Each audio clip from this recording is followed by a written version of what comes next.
경제 읽기 시간입니다. 일상생활과 밀접한 먹거리와 외식 물가가 고공행진하는 등 물가가 전방위적으로 오르고 있습니다. 소비자 물가 전망을 나타내는 기대 인플레이션율이 9년 7개월 만에 최고 수준을 기록하는가 하면 이 소비자들의 전반적인 경기 심리는 악화되고 있는데요. 오늘 관련 내용 권혁중 경제평론가와 함께 살펴보겠습니다. 어서 오십시오. 네, 안녕하십니까. 예. 자, 한국은행이 이제 5월에 소비자 동향을 조사를 했습니다. 네. 지금 소비자가 앞으로 예상하는 1년 동안의 소비자 물가가 얼마나 오를지 기대 인플레이션율이라는 지표가 있는데 지금 이게 네.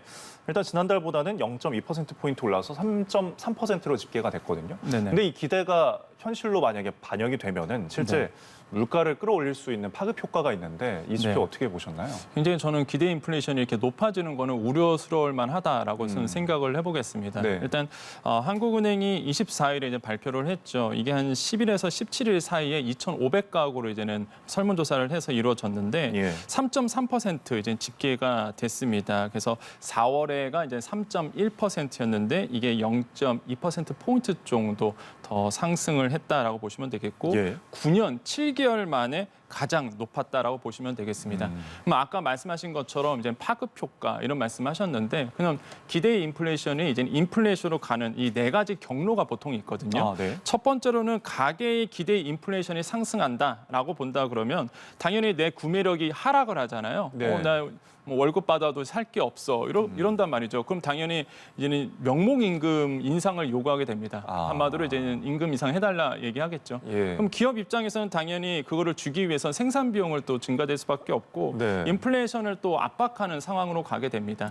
두 번째로는 이제 기업 입장에서 보면 기대 인플레이션이 이제 상승하게 된다. 그렇게 예. 된다 그러면 당연히 이제는 생산 비용이 아까처럼 이제 증가가 이제 예상이 되고 예. 그러면 당연히 이제는 원자재 가격 상승하고 그러면 손해 볼 수 없으니까 당연히 재화와 서비스 가격을 이제 높이게 되죠. 예. 그럼 당연히 물건값이 높아지다 보니까 또 이제는 기대 인플레이션이 이렇게 실질 인플레이션으로 높아지는 효과가 일어나게 되고 네. 세 번째로는 기대 인플레이션 상승으로 해서 실질 금리가 이제 하락하게 됩니다. 그러니까 돈 가치가 떨어지다 보니까 내가 돈을 갖고 있어봤자 소용이 없는 거예요. 예. 그럼 당연히 내가 살 거 있으면 먼저 사겠죠. 그러니까 이게 수요가 일어나게 되고 소비가 앞당기게 되겠죠. 그러면은 내가 계속 이제 소비를 하다 보니까 당연히 이제 또 인플레이션이 높아질 수밖에 없는 상황으로 또 가게 됩니다. 예. 또한 네 번째로 기대 인플레이션 상승으로 해서 통화가 이제 약세가 되거든요. 그럼 예. 지금 딱 우리나라 상황이라고 보시면 됩니다. 아. 이게 워낙 약세가 되다 보니까 물가 상승이 높아질 수밖에 없는 게 예. 우리나라처럼 또 수입을 많이 하는 나라 같은 경우에는 통화가 약세가 되면은 수입 물가가 높아지게 되잖아요. 네. 그럼 수입 물가가 높아지다 보니까 우리나라에 있는 물건들이 다 높아지게 되는 그러다 보니까 또 이게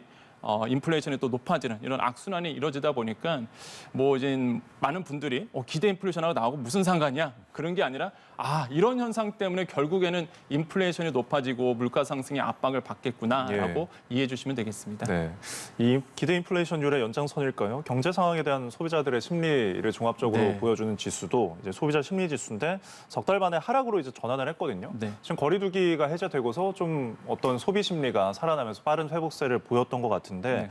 아무래도 물가 상승률이 계속 네. 높다 보니까 좀 소비도 위축되면서 그럼 내수 회복에도 좀 안 좋은 영향을 미치지 않을까요? 네, 맞습니다. 정확하게 말씀하셨는데요. 이 심리 지수가 좀 악화되고 있는 부분이 있습니다. 물론 뭐 100 이상이긴 한데 그래도 떨어지는 부분이 있거든요. 그래서 소비자 심리 지수가 이제 102.6으로 해서 4월 103.8보다 한 1.2포인트 정도 떨어졌습니다. 이게 3개월 만에 이제 내림세로 돌아섰는데 예. 금방 말씀하신 것처럼 이제는 일상으로 회복이 되다 보니까 뭐 경기가 좋아질 거야. 그렇게 봤는데 사실 네. 이제 소비자의 느끼기에는 그렇지 않다는 거죠. 아까처럼 이제 물가 상승도 있겠고 여기서 이제 소비자 심리 지수가 뭔지를 아셔야 되는데 이제 소비자 동향 지수라고 있습니다. 여기에 15개 정도가 지수로 만들어지는데 여기에서 우리가 좀 밀집한 지수가 있어요. 한 6개 지수만 가지고 이제 만든 것이 바로 심리 지수라고 보시면 되겠는데 이 6개 지수를 좀 본다 그러면 나의 생활과 그러니까 소비자들의 생활과 밀접한 지수들이 많습니다. 예. 뭐 예를 들어서 본다 그러면 생활 형편 지수 이게 3포인트 정도 떨어졌거든요. 그다음에 이제 향후 경기 전망 지수도 이것도 3포인트 정도 떨어졌고요. 내 생활 어떻게 될 거냐? 형편 지수가 있습니다. 또 그래서 생활 형편 전망도 1포인트 정도 떨어졌고 예. 그다음에 가계 수입 나 이제 월급이 좀 높아질래나 이런 전망도 사실 또 떨어졌어요. 네. 그러니까 앞으로 나와 밀접한 것들이 다 안 좋겠구나라고 느끼시는 거죠. 소비자들이. 그래서 이렇게 심리 지수가 좀 하락하고 있는 부분 이런 것도 이제 눈에 띈다라고 보시면 되겠고 또 소비자만 그렇지는 않습니다. 지금 이제 기업들도 마찬가지인데 예. 실제 우리가 기업 경기 실사 지수라고 얘기하죠. 이제 그렇죠. BSI 지수도 24일 이제 발표를 했습니다. 이걸 본다 그러면 96.3으로 나왔거든요. 그러니까 100 이하다라고 네. 본다 그러면 기업인들마저도 앞으로의 전망은 경기 전망은 좋지 않을 거야라고 이렇게 생각한다는 거죠. 그럼 이게 왜 문제가 되냐면 네. 시설 투자를 안 하게 됩니다. 네, 경기가 안 좋아지다 보니까 그러면 또 이게 또 악순환이 돼요. 그래서 지금 뭐 소비자들도 그렇고 기업인들도 마찬가지고 앞으로의 경기가 그렇게 호락호락하지 않겠구나라고 지금 평가를 하고 있다라고 생각해 봅니다. 네, 소비자 심리 지수는 그나마 102.6이면은 기업보다는 좀 더 네, 맞습니다. 좋게 보고 있는 것으로 볼 수 네. 있겠네요. 뭐 다른 지표들도 보면은 금리 수준 전망 지수는 146으로 역대 최고 수준으로 올랐고 네. 아무래도 뭐 금리 인상에 대한 그런 이야기가 나와서 반영된 것 같기도 한데 네. 또 집값 전망이 3개월 만에 하락하는 모습을 보였거든요. 네. 이 지표도 살펴볼까요? 네, 일단 그 금리 수준 전망 지수, 그러니까 6개월 후에 금리가 어떻게 될 것 같으세요? 라고 예. 물어본 거죠. 그랬더니 이거는 금리가 계속 높아질 거야라고 이제는 응답을 하신 분들이 많아졌습니다. 그래서 앞으로도 이제 기준금리가 인상이 예상되는 만큼 소비자들이 느끼기에 또한 시장 참여들이 느끼기에 금리의 전망은 더 높아질 것이다라고 보고 있는데 네. 이게 4월에 141에서 이제 5월에는 146, 5포인트나 이제 증가된 수치다라고 보시면 되겠고요. 그런 이유로는 아까 말씀드린 것처럼 계속적인 이제 금리 인상의 압박, 그다음에 이제 물가 상승에 대한 기대 심리 이런 부분들이 영향을 미쳤다라고 보시면 되겠습니다. 예. 또한 주택 가격 전망 지수도 있는데 요거는 떨어졌습니다. 그 1개월 만에 한 3포인트 정도 이제는 좀 떨어졌는데 아무래도 아까 말씀하신 것처럼 이제는 사실 매매 가격은 약간 보합으로 가고 있거든요. 네. 근데 이제는 주택 가격 전망 지수가 떨어진 이유는 그 양도세 완화 부분이 있었습니다. 강화 부분이 이제 완화된 부분이 있었기 때문에 이런 부분들이 좀 영향을 미치면서 한시적 배제죠. 말 그대로 양도세 중과 한시적 배제가 1년 동안 지속이 되다 보니까 물량이 조금 나올 거야, 공급이 나올 거라고 이제 시장 참여자들이 예상을 했다는 거죠. 그러다 예. 보니까 집값은 좀 떨어지지 않을까라고 이제 생각을 하신 것 같습니다. 그래서 주택 가격 전망 지수는 한 3포인트 정도 이제 떨어지고 있다. 중요한 거는 사실 이러한 정책들과 맞물려서 앞으로 이제 거시 환경이 어떻게 되느냐. 예. 그러니까 금리 수준도 이제는 이런 전망 지수에 영향을 미칠 것이고 특히 지금 정부가 부동산 규제 완화에 대한 대책들 또한 예. 여러 가지 정책들을 내놓고 있거든요. 예. 이런 부분과 맞물려서 아마 이런 심리 지수가 또 변하지 않을까 생각을 해보겠습니다. 예. 부동산 규제 완화 이야기를 더 하면요. 지금 수도권 재건축이나 재개발 사업장에서 분양가를 놓고 좀 갈등이 나타나고 있거든요. 그러다 보니까 지금 국토교통부가 앞서서 규제 완화 책으로 분양가 상한제를 개편하겠다라고 밝혔는데 지금 당초 알려진 하반기보다는 좀 앞당겨서 6월에 하기로 전해졌어요. 맞습니다. 근데 이 내용도 보면은 대대적인 수적이 아닌 일단 뭐 이주비나 원자재값 상승분을 반영하는 좀 미세적인 부분에 대해서 조정을 하겠다는 건데 이유는 뭘까요? 일단 가장 큰 이유는요. 그 이제 분양가 상한제가 되다 보니까 이제는 일반 분양을 해야 되는데 이제 네. 조합원들이 일반 분양을 미루게 되는 부분이 있습니다. 그러니까 분상제 규제 완화할 거야라고 이제 공약을 했단 말이죠. 네. 그러면 당연히 이제는 분양하는 입장에서 본다 그러면 야 이거 보고하자. 이런 느낌이 나오는 거예요. 그래서 보고하자 하다 보니까 계속적으로 이제 분양이 안 되고 그래서 시장에서는 지금 야 이러다가 공급이 너무 안 나오는 거 아니냐 이런 우려스러운 부분이 있거든요. 이런 부분이 대표적이고 두 번째로는 분양가 갈등이 있습니다. 사실 지금 시장에서는 그러다 예. 보니까 서울 수도권 정비 단지 중심으로 해서 분양이 대거 지연되는 부분. 그래서 이제 원희룡 국토교통부 장관이 예. 이제 23일 날 기자회견장에서 요거를 말씀하신 것처럼 원래 하반기에 발표였다가 네. 그럼 6월에 발표하겠다. 이렇게 얘기를 하면서 지금 그럼 어떻게 이 분상제 개편안이 나올까? 이제 시장에서는 이제 관심을 갖고 있는데 일단 아까 말씀드린 것처럼 이제는 일반 분양이 안 나오고 있는 게 통계로도 사실 잡히고 있습니다. 예. 5월 20일 기준으로 본다 그러면 실제 서울에서 분양된 가구 수가요 3,390가구가 되는데 네. 이게 원래 상반기에 계획했던 게 14,000가구였거든요. 그러니까 23%밖에 지금 분양이 안 된 상태예요. 그러네요. 그러니까 이제는 분양 단지 입장에서 본다 그러면 분상제 개편한 이후에 시장을 보고 판단하겠다는 게 굉장히 많아졌습니다. 둔촌중흥도 그렇고요. 그다음에 이제 신반포 15차도 마찬가지고 대조 1구역 이런 어떤 재건축, 재개발 지역 입장에서는 개편안을 보고 판단하겠다라는 이런 느낌들이 계속적으로 뉘앙스가 나오고 있거든요. 예. 그래서 그러면 분상제 개편 방향이 어떻게 될 것이냐? 첫 번째로 본다 그러면 아까 말씀하셨는데 이주비를 이제 분상제의 비용에 이제는 넣어주겠다. 예. 금융 비용도 마찬가지고 그렇게 된다 그러면 지금은 사실 이 가격의 비용이 사실 책정이 안 되다 보니까 예. 물론 일반 분양자 입장에선 좋지만은 조합원 입장에서는 사실 고스란히 이제 조합원들이 내는 비용이거든요. 예. 만약에 이게 개편된다고 얘기가 나오니까 그럼 당연히 기다릴 수밖에 없죠. 조합원 입장에서는, 예. 단지 입장에서는. 그래서 지금 계속적으로 물량이 좀 안 나오고 있는 부분이 있습니다. 그래서 이런 부분을 이제는 확실히 이제 시그널을 내겠다는 거죠. 이주부에 그러면 이런 거 이주비라든지 금융 비용을 분상제 했을 때 비용으로 추가해 줄게. 예. 이게 아마 유력하게 아마 나오지 않을까. 이렇게 시장에서는 이제 내다보고 있고요. 네. 일단 두 번째로는 원자재 가격을 이제는 또 비용에 추가해 주는 부분도 있습니다. 뭐 대표적으로 이제는 발코니 확장 비용이라 보시면 되겠는데 아. 사실 이렇게 원자재 가격이 높아지면은요. 이게 근데 너무 급격하게 지금 단기적으로 높아지다 보니까 그렇습니다.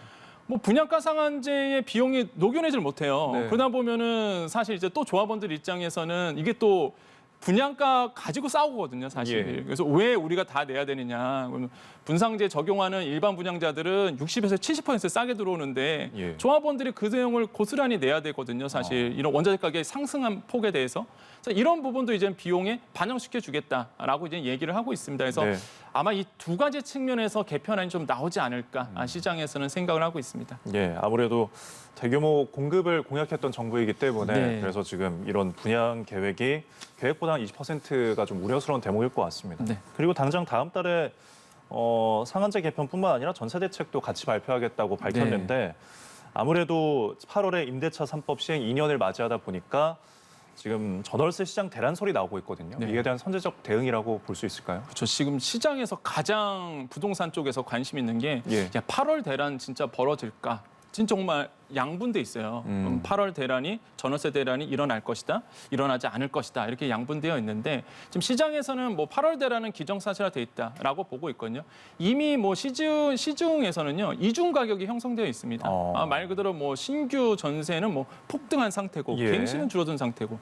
그래서 이중 가격이 현실화되다 보니까 아마 8월 대란이 일어날 것이다.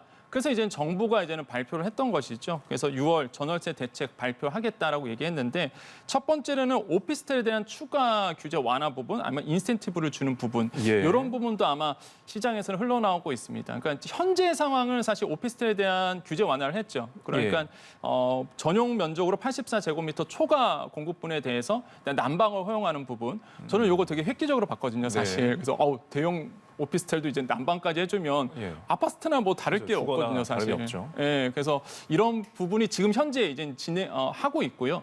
이거에 더불어서 더 이제는 오피스텔에 대한 공급이 나올 수 있도록 규제 완화를 해주겠다는 얘기가 이제는 나올 것으로 보고 있고 예. 두 번째는 뉴스테이처럼 이제는 기업형 임대주택이라든지 민간 임대주택 공급 확대 방안도 나올 것으로 보고 있습니다. 세 번째로는 이제 상생 임대인 제도에 대해서 조금 더 이제 인센티브를 더 주는 방향으로 갈 것으로 보고 있는데 이 상생 임대인이 뭐냐면 그 작년 12월 20일부터 올해 말까지 전월세 물건 중에서 직전 계약분에서 5% 이내, 그러니까 5% 이내 룰을 지켜주고 네. 2년간 계약을 유지한다. 그러면은 이제 양도세, 비과세 특례 적용, 그러니까 2년에서 1년을 인정해 주겠다 이거거든요. 예. 이건 이미 하고 있습니다. 근데 이거를 한시적으로 하는 게 아니라 이거를 이제 정규화하겠다. 이런 아마 발표가 나오지 않을까 네. 시장에서는 예상하고 있고요. 또한 착한 임대인 인센티브 제도도 아마 나올 것으로 보고 있습니다. 이 내용은 뭐냐면요. 이제 세입자를 구합니다. 그러면 4년 동안 장기 계약을 해주거나 예. 아니면은 이제 임대료 상승폭을 아까 말씀드린 것처럼 5%로 또 묶어둔다. 네. 그러면은 이게 보유세를 감면해 주는 거거든요. 네, 그래서 보유세 인센티브를 줘서 임대인들이 말 그대로 저는 솔직히 착한 임대인이란 말은 솔직히 되게 어감이 좋지는 않은데 그렇습니다. 아무튼간 착한 임대인이라는 제도를 통해서 이런 인센티브를 주겠다라고 아마 발표를 할 것 같다라고 네. 보고 있습니다. 그래서 아무래도 이런 인센티브를 준다 그러면은 전월세 시장은 좀 안정될 가능성은 없지 않아 있다라고 생각을 해봅니다. 예. 지금 예상되는 카드들을 들어보니까 이제 당근이 좀 주를 이루는 정책인 네. 것 같습니다. 다음 달에 국토부의 대책을 살펴보도록 하고요.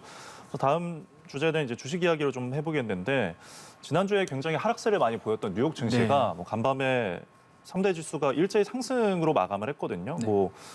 특이한 사항은 은행주들이 급등을 했던 부분이고, 네. 근데 또 앞서서 바이든 대통령이 대중 관세 완화를 검토하고 있다 한 발언이 이 주가에 영향을 미친 걸까요? 네, 그렇습니다. 실제 이제는 뉴욕 지가가 크게 또 오른 부분이 있었는데요. 네. 일단 낙폭 과대주 중심으로 좀 올랐습니다. 그러니까 그동안 굉장히 안 좋았던 이런 종목들 중심으로 많이 뛰었고, 예. 대표적으로 또 금융주들이 아까 말씀하신 것처럼 이제 많이 오른 부분도 있었는데요. 일단 다우지수 같은 경우는 1.98% 올랐고요. 이제는 S&P 500 지수가 1.86, 나스닥도 1.59% 오르면서 사실 실제적으로 이렇게 3대 지수가 올랐다라고 이제 생각을 해보겠는데 예. 그런 이유로 본다 그러면 첫 번째로 본다 그러면 아까 말씀하셨습니다. 중국 제품에 대한 이런 보복 관세 인하할 것이다라고 바이든 대통령이 얘기를 했잖아요. 이게 아마 시장에 좀 영향을 미치면서 아무래도 이제 완화적인 부분이 되다 보니까 중국 경기도 살아나고 예. 미국 경기도 살아날 것이다. 이런 기대 심리가 어느 정도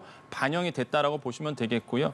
또한 이제 중국 정부가 부양 정책을 지금 계획하고 있습니다. 그래서 이런 부양 정책, 재정 정책이 앞으로 효과가 나타날 것이다라는 기대 심리가 좀 미치면서 3대 지수가 좀 오른 부분 있었습니다. 네. 그런데 이게 이제는 주요 요인은 아니고요. 저가 매수수가 가장 큰 영향을 미쳤다고 보여지거든요. 그래서 저가 매수수가 들어오면서 예. 3대 지수를 좀 올려놨다라고 생각을 해보겠습니다. 예.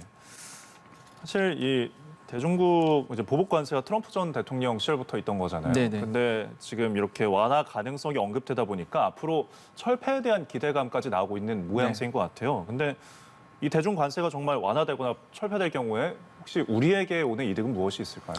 충분히 저는 이제는 투자자들 봤을 때 외국인 투자자들 봤을 때 네. 중국과 우리나라에서 돈을 많이 뺐거든요. 네, 만약에 이제 완화적인 부분이 있다 그러면 투자자들이 다시 한번 아시아 쪽에 돌아올 수 있는 가능성은 열려 있는데 일단 앞서 트럼프 대통령이 행정부가 중국산 의류와 가전에 대해서 3,700억 달러의 이제는 제품 관세를 매겼습니다. 추가 관세였거든요. 네. 중국이 가만히 있나요? 당연히 보복 관세를 했습니다. 그래서 한 1,100억 달러 정도의 규모의 상품에 대해서 이제 보복 관세를 내리면서 서로 그때가 이제 시작이었거든요. 근데 이 부분에 대해서 이제 조 바이든 대통령이 이제 완화를 하겠다라고 이제 발표를 했기 때문에 예. 그렇게 된다 그러면 미국 입장에서는 당연히 지금 인플레이션 압박이 굉장히 심한데 만약에 이게 보복 관세를 이제 철폐하게 된다 그러면 예. 완화시킨다 그러면 미국 경기 내에 있는 물가가 좀 끌어내릴 수 있는 효과가 있습니다. 그래서 물가 상승 압박을 좀 완화시킬 수 있는 영향을 주기 때문에 이런 부분에서 사실 시장에서는 이제 반응을 했다라고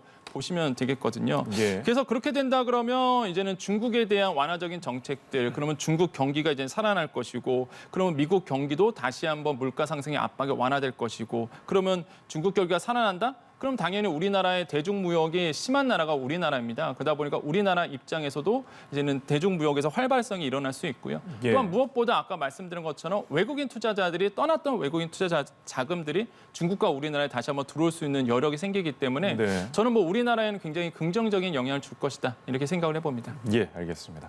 그런데 지금 미국 증시는 반등했지만 우리나라 증시는 오늘 좀 하락장을 보이고 네. 있는 것 같아요. 시가총액 상위 종목들이 일제히 파란불이 켜졌는데 네. 이유는 무엇일까요? 참 증시라는 게 어려운 게 네. 모든 전문가들이 사실 어제 이제 뉴욕 시장을 보면서 우리나라 상승 출발할 것이고 분위기가 좋을 것이다라고 이제는 예상을 했었습니다. 네. 오늘 아침까지만 하더라도. 그런데 이제 장을 열고 나서는 하락 출발했거든요.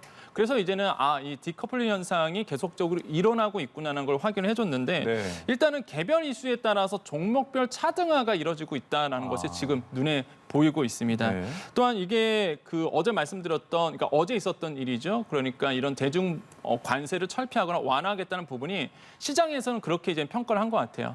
일시적이다.